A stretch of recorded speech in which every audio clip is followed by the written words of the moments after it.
네, 여러분 새벽에 오줌 누시느라고 한 번씩 깨시죠? 저도 그랬거든요. 그런데 이거 먹고 희한하게 아침까지 푹 잡니다. 환신, 면역력 최강이고 몸에 좋은 거 여기 다 들어가 있습니다. 남자들 거시기, 한번 드셔보세요. 책임진다니까. 이거 애국기업입니다. 애국기업. 소팔메트콜, 홍삼은 물론이고요. 몸에 좋은 이 효능 약초들 다 들어가 있습니다. 드셔보시고 말씀하세요. 애국기업 밑에 전화번호 나가죠? 전화 거시면 간단하게 주문됩니다. 체력은 국력, 여러분 면역력 강화가 다른 거 없습니다. 네, 여러분 안녕하십니까? 이야, 간첩단 사건이 이게 전국 조직이 다 속속 드러나고 있는데요. 민노총까지요. 강명도 교수 연결해서 자세히 알아봅니다. 교수님 안녕하세요. 예, 안녕하십니까, 이봉규 박사님. 이거 식당 잘 되고 있습니까? 열렬 잘 순댓국 오픈했는데 지금 손님이 많아가지고 점심에 이제 좀 도와주고 이제 들어왔습니다. 아니 무슨 순대요?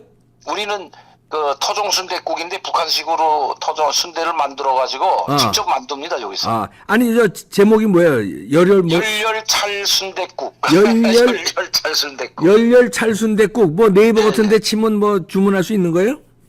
예, 알겠습니다. 열렬 찰 순댓국. 자, 그 간첩단 사건 어떻게 보고 계십니까?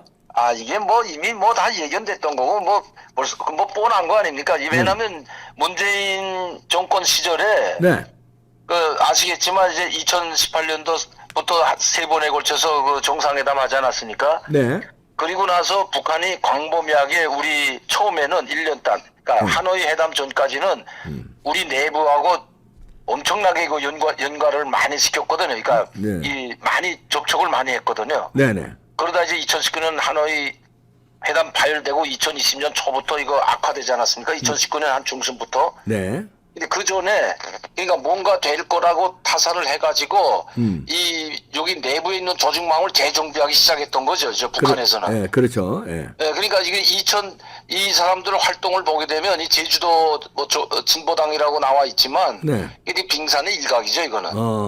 빙산의 일각이고 이 진보당을 제주도에 있는 진보당이 지금 이 북한하고 지령받은 게 활동이 나타나면서 전방위적으로 이거 지금 수사가 들어갔는데 이번에 민노총을 압수수색하러 들어가지 않았습니까? 네. 그러니까 민노총은 이미 북한의 지령을 받아 움직이는 단체다 하는 그런 의구심이 많았거든요. 그렇죠. 근데 이번에 왜냐하면 북한이 하라는 대로 북한이 지령문보다 북한이 우리 민족기 사이트나 노동신문이든 평양방송이든 이 대남 매체들을 통해 가지고 내려보내는 지령문과 비슷한 것들 또 공개적인 지령문도 내려보낸 적이 있었거든요. 한두 달 전에. 네네. 조선 민족 반제 통일전선 한민족 통일전선 중앙위원회라는 한민전이라고 하잖아요. 한민전. 이 통일혁명당 후신이거든요. 한국 민족 민주선선 중앙위원회입니다. 이게. 네네.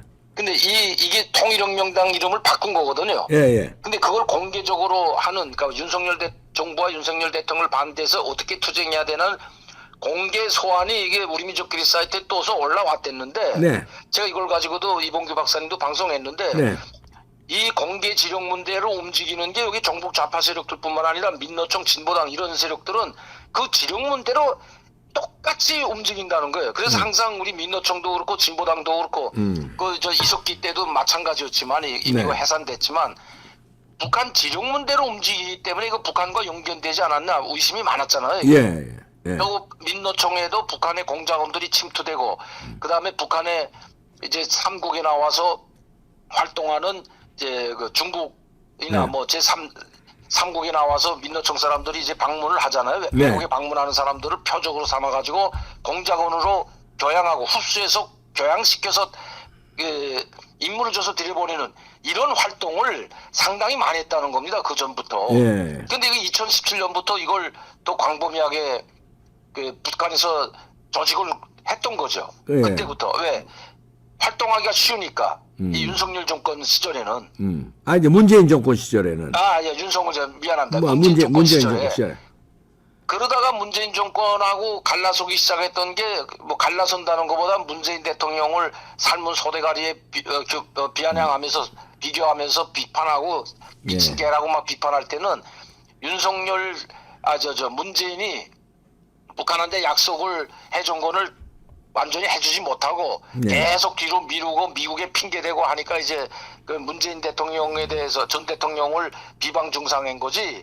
실질 내부적으로 들어가 보면 문재인 하나는 비판했지만 소원과 같은 사람들, 소원 있잖아요. 저 국정안보실장 하던 소원이나 뭐 노영민을 비롯한 그 문재인 라인의 그 안보 분야에 있던 사람들에 대해서는 비방 증상이 하나도 없다는 거예요. 그 사람들은. 그러면 그 사람들 중에서 포섭된 사람이 있을 수도 있겠네요. 자, 임종석에 대해서 단 한 번도 저쪽에서 비판한 적이 없어요. 그다음에 소은이에 대해서도 한 번도 없어. 마지막에 소욱이에 대해서는 소욱 국방장관 마지막 문재인 정권 말기 때에 소욱 국방장관이 이제 뭐 선제 공격 발언 한 번 하니까 거기에 대해서 비난하고 뭐 한 적은 있었지만 이 외교 안보 라인 쪽에 있는 사람들을 북한이 공개적으로 이름을 거론해서 지금 윤석열 정부에 대해서는 뭐 우리 이종석 국방장관이가 됐던 권영세 통일부 장관이 됐던 이상민 장관이 됐던 그다음에 이 외교부 장관이 됐던 통일부 국방부 외교부 모든 외교 안보 라인을 통틀어서 아주 지금 욕족이라고 지금 비방 중상하는데 문재인 정권 시절은 가만 보게 되면 문재인 정권 하나 문 전 대통령 하나 비판했지 문재인만 비판했지 다른 사람들에도는 건드리지 않았다는 거예요. 그래서 그 소은이도 아주 그러니까 이 소은이라는 사람이 북한에 비율을 맞춰주기 위해서 우리 국민이 무참히 희생됐는데도 불구하고 북한의 책임을 회피시켜주기 위해서 이렇게 다 문건을 조작하고 만들고 없애버리라는 지시를 이런 소은이라는 이런 악랄한 자가 악마 같은 놈이 한 거 아닙니까 실제로. 그러니까 말하자면 그런 사람들이 있는 한 활동하기가 얼마나 좋았겠어요. 이번에 김성태도 마찬가지입니다. 대북 공작 대북 그 640만 불. 네네. 자, 이화영이가 누굽니까? 그 통일부지사로 돼 있던 사람이에요. 통일부지사로 했다가 평화부지사로 이름을 바꾼 건데. 그렇죠. 네. 그 이화영이는 북한을 위해서 만든 게 그 자리를 하나 만들었거든요. 그 부지사 자리를. 그렇게 놓고 북한하고 접촉시키는데 그 이화영이가 혼자 한 게 아니라 그 부지사 자리를 만든 게 이재명이 아닙니까? 그렇지. 그러니까 김성태가 640만 불 줬다고 하는데 640만 불도 빙산의 일각이다는 게 왜? 그 이인영이 통일부 장관 할 때 2021년도죠. 이 8월 달에 이야기한 거 있습니다. 뭐 이 단체가 뭐죠? 뭐 이 사회단체, 시민단체에서 북한하고 일하는 시민단체가 뭐 두 곳을 승인해줬다. 물자 들어갈 수 있도록 승인해줬다고 발표한 적이 있었거든요. 그때는 2021년도니까 북한하고 이 문재인하고 문재인 정권이 아니라 문재인하고 관계가 김정은하고 틀어졌던 거거든요. 그럴 때인데도 불구하고 이제 허가를 내줬잖아요. 그 승인을. 왜 어떻게 해서라도 북한을 회담장으로 끌어내고 어떻게 해서라도 북한을 발판으로 해서 정권 재창출이 목적이었으니까 그렇게 했는데 제가 좀 말이 좀 길어졌는데 자 일단 요 설명을 해야 될 것 같아요. 네네 설명해 주세요. 그때 640만 불이면 그때 다 들어간 거거든요. 2019년도 2020년도에. 자 그러면 이게 이재명이가 모를 리가 없다는 거예요. 자 그렇죠. 그리고 640만 불 거기 가려면 북한에 있는 사람을 만나야 되거든요. 중국에서. 자 중국에서 만나는데 그 만난 사람이 일반 사람은 못 만났다는 겁니다. 제가 알고 있는 정보에 의하면 다 북한 공작부서에서 나와가지고 만났다는 데 문제가 있는 거죠. 그러니까 북한 공작원이라는 건 이게 공작원들을 매수하고 흡수하고 하는 그런 라인에 있는 사람들이 그 제가 이름도 알고 그 사람들 그 어디서 활동했는지 그 한 개 조직 북한에 직접 나와서 한국 사람들 접촉해가지고 매수하던 사람들도 제가 알고 있는데 이름도 알고 있거든요. 자. 이런 사람들하고 접촉을 할 수밖에 없었어요. 그때 당시는. 왜? 김정은이가 일체 한국에서 주는 물자라든지 돈 한 푼도 받지 말라고 지시가 떨어졌기 때문에 제가 이봉기 박사님 팀하고도 방송 많이 했잖아요. 북한이 이미 한 푼도 받지 않는다. 인형이 아무리 뭐 물자 지원하고 뭐 방역 물자든 콩기름이든 주었다고 해도 인도적 지원 물자도 안 받겠다고 하는데 지금 저 잘못된 거다. 안 받겠다는 계속 주겠다고 하는데 저건 잘못된 거라고 했는데 아니나 다를까 그걸 누구한테 주냐.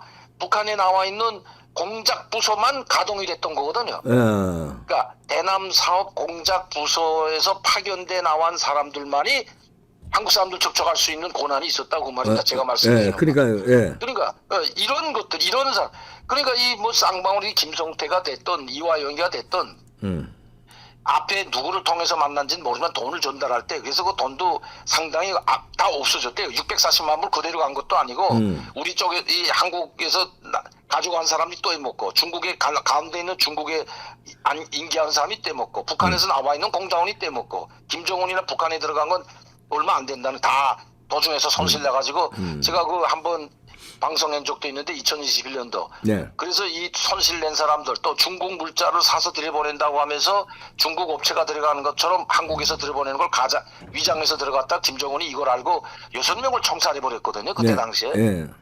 그렇기 때문에 제가 말씀드리는 건 이런 공작 부서가 아무리 문재인이하고 그 문재인을 삶은 소대가리라고 욕할 때에도 공작 부서 사람들은 나와서 활동했다는 걸 제가 말씀드리는 겁니다. 지금. 이 광범위하게 그러니까 우리 지금 이 한국에 이런 진보당에서 이번에 이 진보당과 민노총 지금 압수수색하고 있는 흡수된 간첩이죠. 흡수돼서 활동했으니까 그렇죠. 북한에 지령받고 활동했으니까 이런 조직이 지금 나타난 건 빙산의 일각이라는 겁니다. 지금. 그러면 김성태와 이화영도 이화영은 북공작원과 접선했고 김성태도 접선했을까요? 쌍방울도 그때 당시에 북한을 돈을 전달하려면 누군가 만났다고 계속 이야기 나오지 않습니까? 그렇죠. 아하. 그 만났던 상대가 일반의 뭐 북한의 무역회사나 아니면 뭐 우리 민족끼리 경제연합이나 이런 사람들이 아니라 북한에서 파견돼서 대남 공작 부서 사람들만 그때는 활동할 수 있었기 때문에 그 사람들을 만날 확률이 상당히 많기 때문에 거기에서 김성태가 직접 가서 만났던 아니면 자기 직원을 보내서 만났던 매수될 수도 있었다는 걸 제가 말씀드리는 겁니다. 중국에서 이렇게. 그렇죠. 당연하죠.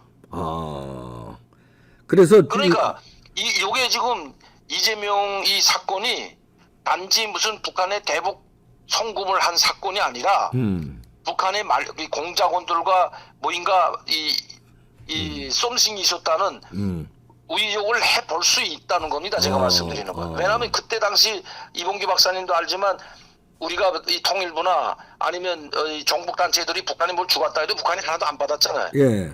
안 받고 우리가 5만 톤어치 식량 북한이 지원해주라고 유엔 식량 기구에다 돈을 줬잖아요. 예. 그때도 5만 톤 보내려고 했는데 북한이 안 받아서 그 돈이 우리나라 다시 들어온다는 이야기가 있었지 않습니까? 얼마 전에. 예. 그런데 김성태 돈만 받을 수는 없다는 겁니다. 그래서 제가 말씀드리는 건 이런 돈을 받을 수 있고 북한에서 한국에서 나간 사람들을 접촉할 수 있는 권한을 가진 사람이 북한 사회문화부 222국이라고 하죠. 225국. 옛날에 뭐라 하면 사회문화부거든요. 이게 조선노동당 사회문화부 사무총사라고 일컬어지는 그 사회문화부 즉 우리 한국만 상대해서 간첩을 육성하는 부서가 225국이거든요. 지금. 이런 사람들만 나와서 활동할 수가 있었다는 겁니다. 그래서 그 사람들은 이 한국에서 나온 사람들도 자유롭게 만날 수가 있는 거죠. 그리고 자기네가 필요한 사람들은 흡수하고 교육을 시켜서 자기네들의 공작원으로 다 재파견해서 한국에 파견하는 이런 역할을 하는 사람들을 만났다는 거예요. 제가 말씀드리는 건. 그러면 이제 그러니까 이건 대북 송금도 이거 불법이지만 그걸 추적해 보게 되면 누구를 만났는지 그건 캐면 나오잖아요. 640만 불 누굴 통해 줬냐는 거 금방 나오거든요. 그러면 그거는 이건 공작원을 만났다 하면 공작원한테다 우리 한국 돈을 640만 달러 준 거로 되지 않습니까? 그렇지. 공작 자금으로 쓰라고 준 거랑 똑같거든요. 한국을 파괴하는데 간첩을 양성하는 공작 자금 준 거랑 똑같다고 말씀입니다. 제가 말씀드리는 건. 그러니까 이건 그냥 일반 대북 성공잡으로 볼 것이 아니라 지금 진보당 제주도 사건이나 민노총 사건을 쭉 연관시켜 봤을 때 그럴 가능성이 80~90% 있다고 보기 때문에 이번 이화영 사건이나 이화영 부지사 한 사람의 문제가 아니고 이화영이를 이렇게 일을 시킨 사람이 이재명 아닙니까 일단은. 그리고 이재명이가 사인 없으면 어떻게 이화영이가 돈을 받아가지고 활동을 합니까? 이 부지사 자리 자체가. 그 돈은 또 쌍방울에서 나왔고. 쌍방울에서 자기도 돈을 받아 먹었고. 그러면 돈 받아서 뭐 저 혼자 꿀꺽했는지 아니면 이재명이 선거 캠프로 흘러 들어갔는지 그거는 이제 뭐 조사하면 나오겠죠. 그런데 그 벌써 북한하고 연결됐다는 것 자체가 북한 간첩 공작 부서와 연결됐다는데 이거 상당히 심각하다고. 이게 문제네요. 만약에 이재명이가 대통령 됐다. 이런 것들이 다 없어졌을 거 아닙니까 지금. 그렇지. 김성태도 아무 문제 없고 이화영이도 아무 문제 없고 오히려 이화영이가 청와대 가서 비서실장 할지도 모르고 있는 거 아닙니까 지금? 그렇지. 예. 그렇기 때문에 이 나라가 북한의 간첩 부서에 또 다시 한번 소용돌이 휘둘릴 수 있었다는 걸 제가 말씀드리는 건 상당히 위험했다는 거예요. 아, 위험했네. 그러니까 이번에 국정원에서 이걸 잘 잡은 거네요. 예. 640만 불이 누구를 통해서 북한으로 들어갔는지 만났다는 사람이 북한의 대납 공작 부서였다면 이건 간첩단 사건으로 봐야 되는 거죠. 그러네요. 네. 네. 아유, 잘 정리해 주셨습니다. 강명도 교수였습니다. 다음에 또 연결드리겠습니다. 네, 감사합니다. 네, 고맙습니다. 아유, 끔찍한 얘기네요. 만약에 이재명이가 대통령 됐으면 쌍방울은 아마 대기업으로 우리나라 뭐 빅10에 들어갔을지 모르겠네. 대기업으로 성장시키고 또 그 돈은 또 와, 북한으로 공작 자금으로 북한에 무슨 그냥 대북 송금이 아니라 남한을 적화시키는 공작 자금으로 공작원들을 만나서 흘러 들어가. 이거 어떻게 처리해야 됩니까? 미국 같으면요, 이거 징역 몇백 년 나옵니다. 몇백 년. 야, 이거 뭐야, 이거. 이거까지 잘 수사해 주시기 바랍니다. 이 북한 225국 왜 만났을까? 여기 이제 우리 간첩들 보내는 그 담당하는 데인데 여기를 왜 만났을까? 공작원을 접선했다. 이화영이. 그리고 그 돈은 쌍방울에서 나왔고. 이건 비즈니스 차원이 아닌데요. 비즈니스라도 불법이거든요. 왜냐하면 북한과의 비즈니스는 여러 가지 대북 제재에 있어서 그것도 불법인데 아니 이 공작 자금으로? 허허, 임종석과 서훈은 왜 북한에서 비판을 안 할까? 허허, 나 미치겠네 이거. 마치겠습니다.